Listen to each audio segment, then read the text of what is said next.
Ma'am আপনার order.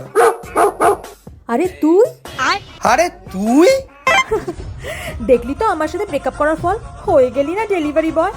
আরে delivery boy না, এই কোম্পানির মালিক। এরকম 5-6টা কোম্পানি আমার আরো আছে। আর হ্যাঁ, নিজেকে দেখ একবার, নিজে তো ভাড়ার ঘরে থাকিস, আর আমাকে ছেড়ে হয়ে গেলি না ভিখারি। ও প্লিজ, এটা আমার নিজের ফ্ল্যাট, আর কলকাতারও 3-4টে ফ্ল্যাট আছে। এদিক ওদিক দেখছিস কি? ডেলিভারি হয়ে গেছে না, এবার ফোট। দাঁড়িয়ে কি আছিস? ফোট ফোট। আরে হ্যাঁ হ্যাঁ যাচ্ছি, তোর সাথে মুখ লেগে কি কোটিপতি হবো।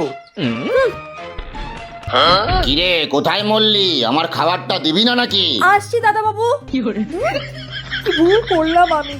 এত বড় কোম্পানির একটা মালিক হয়ে গেল আমি কাজেরছি। হ্যালো, হ্যাঁ, কোথায় পড়ে আছিস তুই? কতক্ষণ আগে পাঠিয়েছি তোকে ডেলিভারি দিতে? তাড়াতাড়ি আয়, নাহলে কিন্তু আজকেই কাজ থেকে ছাড়িয়ে দেবো তোকে, বলে দিলাম। আরে না না স্যার, আমি এক্ষুনি আসছি।